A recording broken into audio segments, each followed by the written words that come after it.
Welcome back to part 2. Let's just jump right in and pick up where we left off, shall we? Let's go. It did not take long at all for this to pop up on the Archwell website. And let me tell you guys something. It's like they're trying to reinvent the wheel.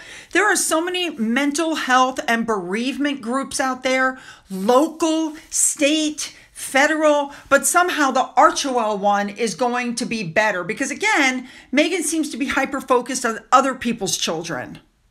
A big thank you to the Sidley twins for the last 3 slides. They were the ones who went on the Archwell site. I won't go on there. They're brave. But, you know, this is how I see it. This is how it started with them.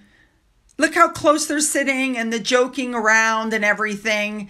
And this is how it's going now. I think if Harry had had a crystal ball and had seen into the future, he would not have married her.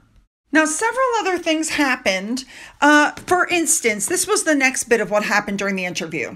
Jane Pauley then says, "You had an experience that connects you to these families. And I see you touch your husband's hand in just the way I knew you would be looking after each other if I went places. The connection you have with people is they know that you've suffered too."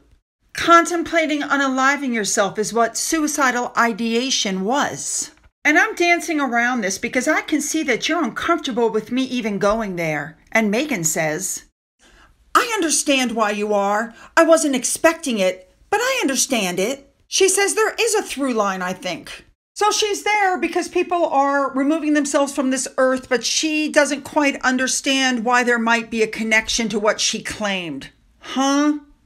Also, I don't know who she's kidding because Meghan and Harry do not do interviews without the questions already pre-approved. So this whole thing of, I didn't expect you to go there. Sure she did. Jane Pauley then says it's a modest beginning. Look at Meghan's face. She's actually livid. If you look closer, you can see she actually swallows. I think she's trying to hold herself. Now, this new griff of Harry and Meghan's, and I'm saying that because that's what I think it is. This is a parent-led community support team, according to the documents. And it's a virtual community. There will be weekly meetings led by a parent team and a monthly learning space meeting led by peers and experts in relevant fields. What I can't figure out is they've got their hand in this, plus she's doing a cooking show, plus Harry's talking about polo. Like they literally have their hands in everything. And as a nurse, I find this very questionable. What studies and surveys were conducted? Who was consulted? Who was peer-reviewed to support their methodology? And a blind item came out, by the way, you guys, saying that Meghan was yelling at one of the producers right after the interview. Maybe she didn't like being asked questions that hadn't been pre-approved. I could not help but notice nobody asked about the Sussex squad, and there's some of the worst vile tweets online telling people to unalive themselves and threatening Princess Catherine, and Meghan's never spoken up because, in my opinion, they're on the payroll. I showed you guys what I think is proof of that before. She's not going to call them out because she wants to sock it to the royal family. You cannot go online again and talk about family cohesion and support and blah, blah, blah, when you won't even go see your own dad, who's had multiple strokes. No, it was brought up not long ago that, again, she's so interested in other people's children that she flew like 6 hours round trip on a private jet, no less, to go to Uvalde to take pictures, you know, at the crosses of these poor children that were murdered in their school. And yet she absolutely, to this day, refuses to go see her father. Who is she to talk about compassion and action and show up and do good when everything they do is PR for themselves? There were multiple times throughout the interview where Meghan had mask slips.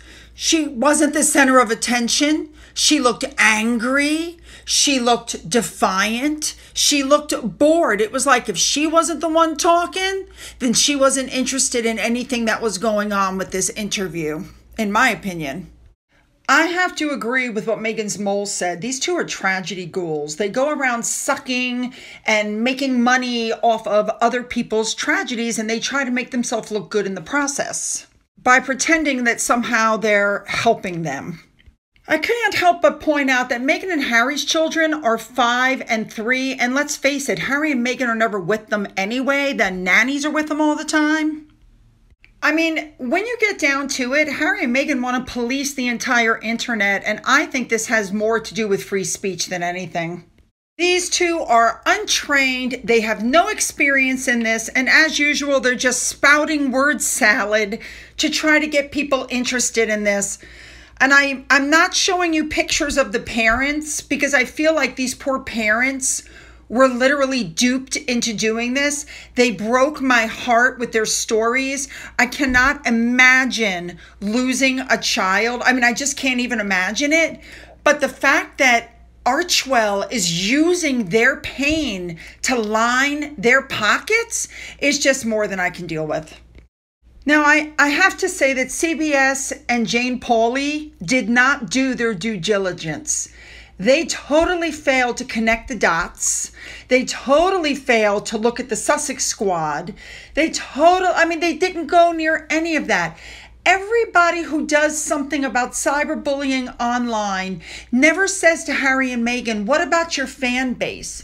What about the horrible things that they say? What about this? No, nobody ever asks because, again, these questions are pre-arranged so Harry and Meghan won't get, sidelined by some questions they weren't expecting. Meghan Markle really believes that she is the master, the lord and master of cyberbullying, but yet she does lead the biggest bullying group that there ever was. Here's my thought process. Cyberbullying and the protection of it starts at home with the parents. I've already talked about my son. But the truth of the matter is they spewed so much word salad. Is this a bullying problem? A buying drugs online problem? Kids with, mental disorders like depression problem? They have not identified a specific problem. So they're just throwing everything but the kitchen sink at it.